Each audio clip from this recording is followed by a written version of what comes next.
Hey guys, what is going on, Cowboys Nation? Welcome to today's edition of Cowboys Chats from the Car. I'm your host, Ben Grimaldi, and today we're talking about Jason Garrett laying down the law with a second-round draft pick, Trysten Hill, and Antwaun Woods, who apparently were late for a team meeting on Tuesday and subsequently told not to bother come practicing on Tuesday. So Jason Garrett handing down a little letter of the law, disciplining two of his defensive linemen. They were back at practice today, though. But Garrett told them not to bother showing up to practice on Tuesday since they were late to a team meeting earlier in the day. So Jason Garrett proving once again that he is the head coach. He is the leader of the team.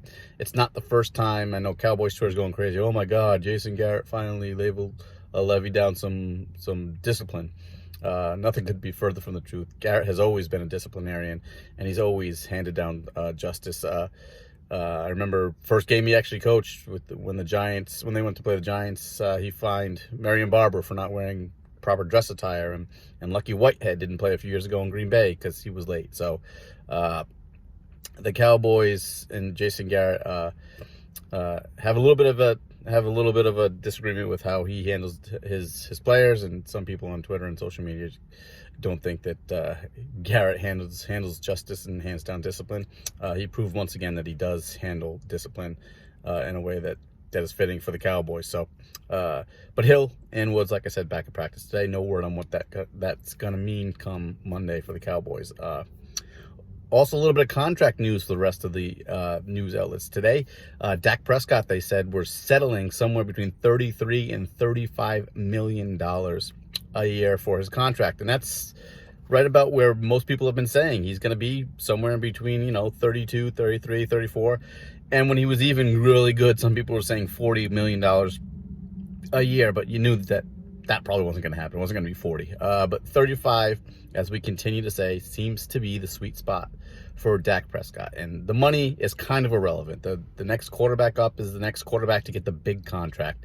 And that's just the way the league is. And then the next quarterback is the one to get the money and set the tone for the next quarterback who's up on a big contract. So Dak Prescott's going to get paid by the Cowboys, and it's going to fall somewhere around $35 million. No surprise there. He's going to be re-signed by the Cowboys, and it's going to be for a hefty amount, right around $35 million, which is what pretty much everybody has been saying for the last 3 or 4 or 5 months. So let's get it done. Let's have to stop worrying and talking about it.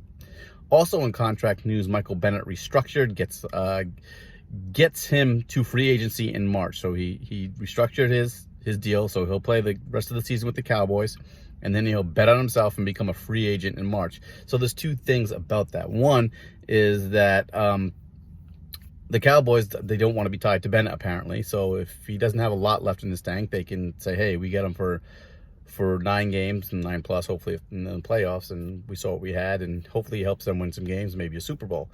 It also gives incentive to Bennett to play his best so he can get paid yet again in the offseason. So the Cowboys get a motivated Michael Bennett to play the best he can and hit the open market come March again next year. So the Cowboys are giving Bennett that ability to hit the free agent market and hopefully play his best football with the Cowboys for 2019. So that's it. So we will talk to you tomorrow. We'll get some more practice news updates, healthy players and all that kind of stuff tomorrow with Ben Grimaldi. I'm Ben Grimaldi with Cowboys Chats from the Car. You can find me on Twitter at Ben Grimaldi, as well as on writing for the CowboysWire.com and CowboysNation.com. Thanks, guys.